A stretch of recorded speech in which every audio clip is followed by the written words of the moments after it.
అంటే అది మహాత్ములు కూడా చాలా గొప్ప గొప్ప వాళ్ళు ఉన్నారు. ఉమ్, ఉమ్, వాళ్ళ చిన్న చిన్న ఇలాంటి యాక్టివిటీస్ తో వాళ్ళని మనం చెప్పలేము. ఉమ్, ఉమ్, ఉమ్, వసంత గారికి కూడా నేను చెప్పిన వాళ్ళందరినీ తెలుసు, ఒక్క కర్లాం స్వామీజీ తప్ప.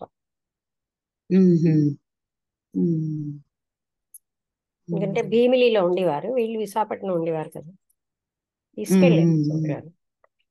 ఉమ్, ఉమ్, ఉమ్, ఉమ్.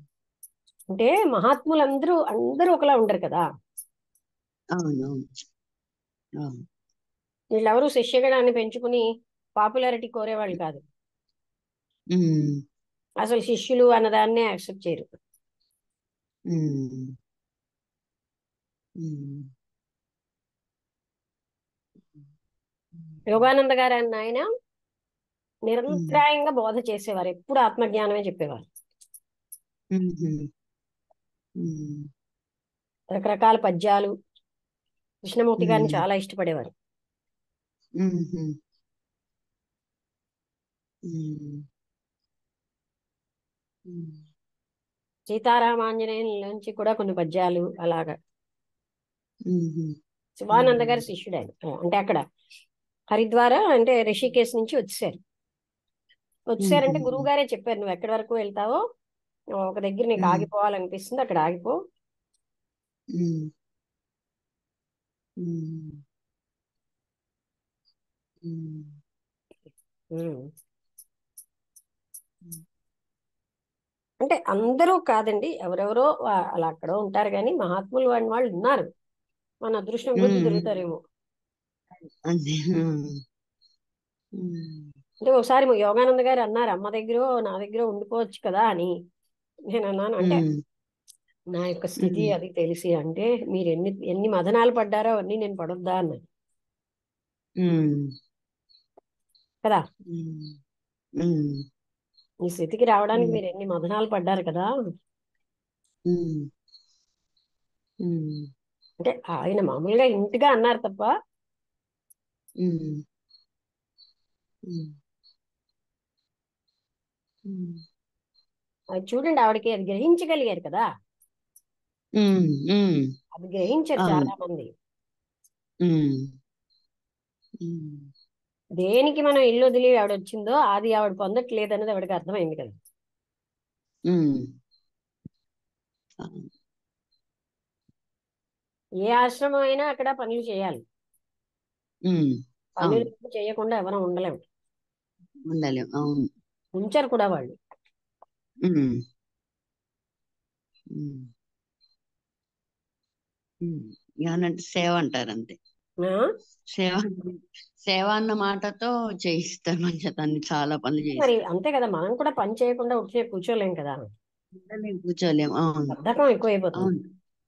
ఉమ్, ఉమ్, ఉమ్, ఉమ్. ఉమ్, అందుకని కృష్ణమూర్తి గారు కూడా ఏం చెప్పారు మీకు చెప్పగలరా అంటే, ఆయన ఉమ్. ఇచ్చిన సొల్యూషన్ అవగాహన చేసుకోమంటారు. తీసుకోవాలి. యథార్థాన్ని డైరెక్ట్ గా మనం ఎక్స్పీరియన్స్ చేసుకోవాలి. వాట్ ఈజ్ అనేది ఆ డిస్కవర్ చేయాలి. ఒంటరితనాన్ని ఆవిడ చివరికేమో నేను మానసిక ఒంటరితనం ఫీల్ అవుతున్నానని చెప్పారు, భౌతికంగా ఉమ్, నాకేం ఉమ్, లేదు. ఉమ్, ఉమ్. అది అన్ని సత్యం నుంచే నీకు అందిస్తే సత్యంతోనే అన్ని వెతుక్కోవాలి. ఆ, మనసుని అవగాహన చేసుకోవాలంటే కొంచెం సత్యం వైపే ఉంటేనే మనకి అది ఇదవుతుంది అని గత అంటే జ్ఞానాన్ని వేసుకుంటూ అంటే ఉండాలి. అటెన్షన్ తో అబ్జర్వ్ చేయమంటున్నారు, ఎస్కేప్ అవ్వద్దు అని. ఎస్కేప్ అవ్వద్దు. ఏ విధమైన ముసుగులు బాధలు లేకుండా మనసు ఏ విధంగా ఫ్రీ అవుతుంది అనేది చూసుకోవాలి. అంటే ఆ కోరిక కూడా తీసేయమన్నారు. ఆ, ఎవరి ఉమ్, మీద ఎవరిని నువ్వు మార్గం ఉమ్. అడిగేవంటే నువ్వు అక్కడ మళ్ళీ ఫాలో అయిపోతున్నావు. అదే, అవును. మళ్ళీ అక్కడ ఉమ్, భయము, డిసిప్లిను, అణిచివేత అన్నీ ఉమ్. ఉంటాయి అనుకో. అని చెప్పారు కదా. ఉమ్, ఉమ్, ఉమ్, అది మెయిన్ పాయింట్, ఏంటంటే అర్థం చేసుకోవాలి. అవగాహన ఉమ్, చేసుకుంటేనే, అటెన్షన్ తో చాయిస్లెస్ అవేర్నెస్ తో మనస్సుతో కాదు, ఉమ్, ఉమ్, ఉమ్, మనసు నిశ్చలమైనప్పుడే ఉమ్, అవేర్నెస్ ఉంటుంది. ఉమ్, ఉమ్, అది అర్థమైందా మీకు? ఉమ్, అర్థమైంది. ఉమ్, మనం అది చూస్తూ ఉంటే అర్థం అవుతుందండి. అది సత్యమే ఆయన చెప్పినట్టుగా. ఆ అవేర్నెస్ వల్లే ఉమ్, బోల్డ్ అని చేసి చేయగలుగుతాం, అంటే అన్ని జయించగలుగుతాం.